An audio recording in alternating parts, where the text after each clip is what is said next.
esta defensa también quiere hacer oposición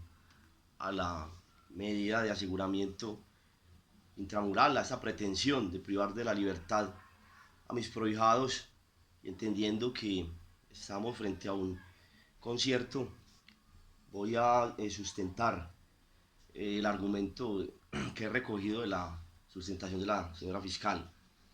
Esta oposición que le da a este defensor la baso fundamentalmente en dos líneas importantes de la siguiente manera. La primera es sobre la inferencia razonable.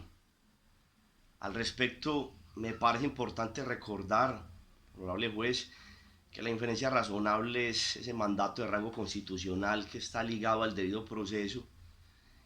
que nos imprime a todos los operadores judiciales sendas responsabilidades en el desarrollo de los procedimientos, pero más que eso,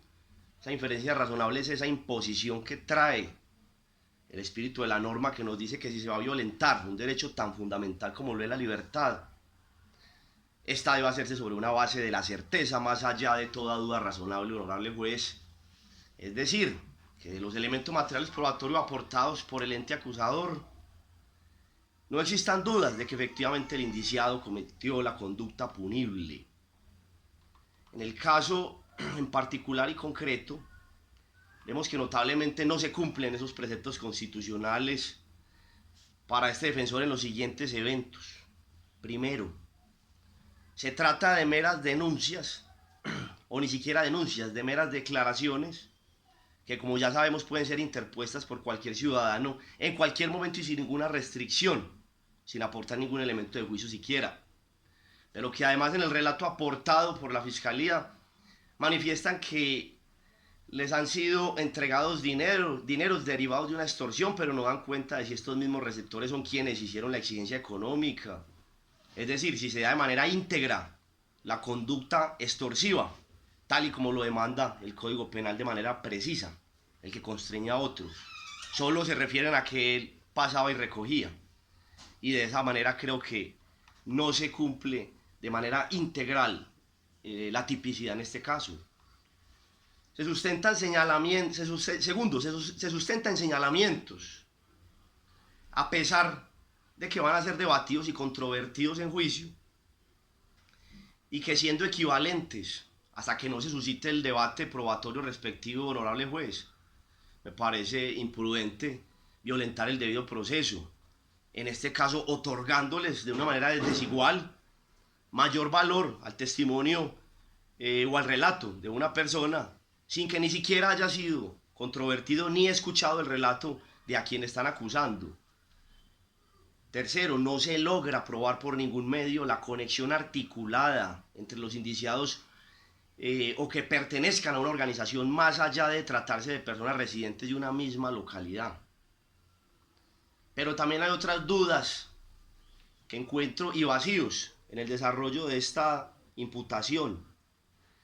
La señora fiscal habla de que en los relatos de los supuestamente extorsionados incluso firmaban recibos, y se hace mucha relación al GDO Pacelli y el Clan del Golfo, que son organizaciones con amplia trayectoria, si queremos llamarlo así, en el bajo mundo, y que si ellos fueran miembros de esa organización, las reglas de la experiencia nos dicen que tienen amplia experiencia. No es lógico en ese sentido que estas organizaciones, a esas alturas, estén poniendo a firmar recibos a sus extorsionados. Creo que atenta claramente contra la sana crítica. Otra duda que me genera es si son personas del mismo sector, ¿van a ser ellos los mismos extorsionistas? Esta es otra reflexión que me lleva a mí a una sana crítica. Creo que va en contravía de lo que nosotros conocemos como las reglas de la experiencia en esta clase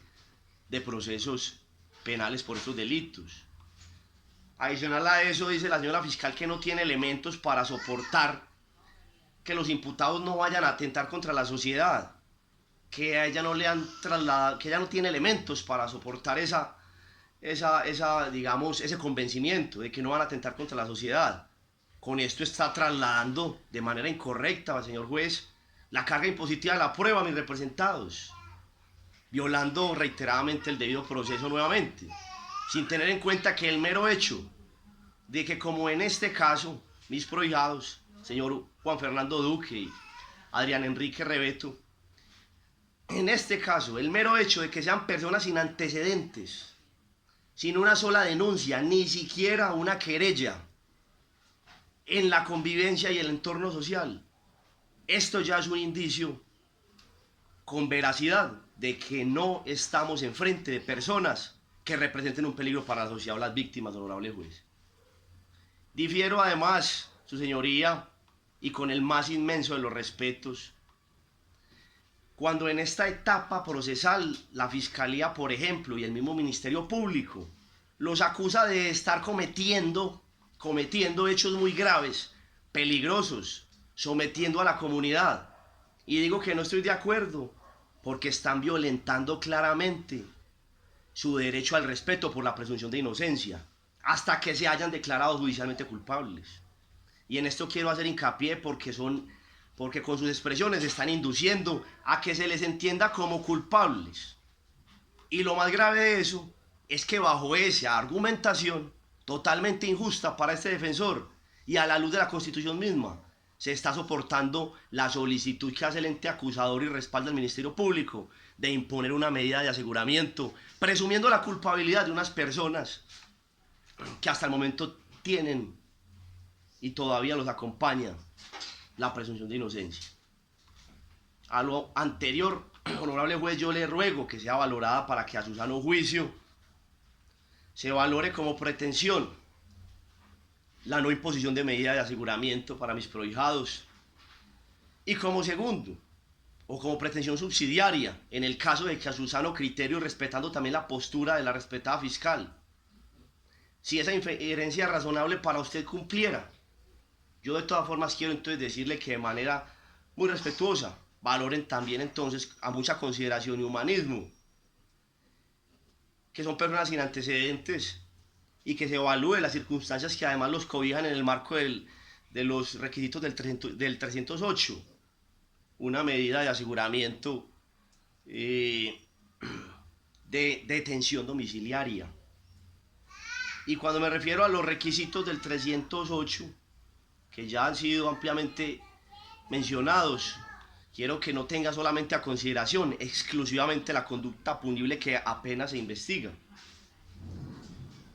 Cuando hablamos de los requisitos del 308 y mencionamos que la medida de aseguramiento, por ejemplo, no se muestre como necesaria para evitar que el imputado obstruya el debido ejercicio de la justicia. Sobre ese precepto le ruego a su señoría que valore el buen comportamiento de mis representados al momento de la captura. Así lo plasman las actas y la señora fiscal lo recalcó. Tuvieron una actitud siempre colaborativa, e incluso en esta diligencia todo el tiempo han mostrado respeto por la justicia y buena disposición. Cuando hablamos de esos requisitos del 308 y hablamos de que el imputado no constituye un peligro para la sociedad o la víctima, yo creo que pues frente a esto ya me referí, no existen denuncias, antecedentes, ni siquiera algo parecido que pueda inducir, que pueda representar un peligro para la víctima. Y esto nos lleva también a revisar este numeral que nos habla de la no continuidad de una actividad delictiva o su probable vinculación a organizaciones criminales. Creo que eso también ha sido bastante ya argumentado por los demás defensores. Creo que esa probabilidad se ha quedado floja en esta imputación. No hay una probabilidad verdaderamente razonable de que ellos hayan cometido una conducta punible, por lo menos no en el sentido en que se ha sustentado, no hay víctima reconocida siquiera. Y esa probable o no vinculación a alguna organización por parte de mis representados, señor juez, las considero con todo respeto, a hoy no están consolidadas. Por lo tanto, generarles esa carga impositiva de responsabilidad, soy reiterativo, sería violentar sus derechos fundamentales a la presunción de inocencia, al debido proceso, su derecho de defensa. Además, no es coherente atribuirles peligrosidad a personas que, soy reiterativo, no tienen una sola anotación. Finalmente, frente a la no comparecencia, hemos dado traslado a la fiscalía y a su despacho desde temprano elementos importantes para soportar el arraigo, para soportar que conviven en un núcleo familiar, que tienen hijos menores, si es necesario que entremos en detalle uno por uno, hijos menores que dependen económicamente de ellos, tienen marcado arraigo, viven en viviendas familiares y se aportaron los registros civiles de los hijos menores. En ese sentido, honorable juez, y para no extenderme más,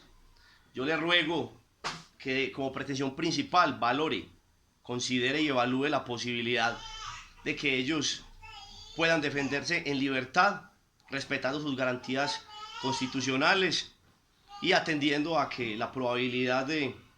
la comisión de los hechos delictivos no han sido lo suficientemente soportadas, más allá de que han sido suficientemente sustentadas, pero sin los suficientes elementos materiales probatorios, y que en subsidio de ella la imposición de la medida sea en su lugar de domicilio, recordando que ellos residen y en el expediente reposa la dirección en zona rural, es decir, alejados del casco urbano, donde solamente la medida de aseguramiento en su centro, en su lugar de domicilio, impide que salgan al contacto social, de por sí ya estando alejados, de tal manera que, como la señora fiscal lo manifestó, no existe otra medida que cumpla los fines, como lo habla el artículo 314. En este caso, su señoría considera este defensor humildemente que sí existe una medida que puede cumplir los fines necesarios para esta investigación, con la cual yo estoy de acuerdo, que se atiendan las denuncias ciudadanas y de que si existe culpabilidad se imponga una sanción. Y en este caso también esta medida puede cumplir ese fin para proteger y respaldar la investigación, imponerles una sanción social preventiva y respetarles sus garantías fundamentales y la de los menores que hacen parte de sus núcleos familiares. Eso es todo, señor juez. Muchas gracias.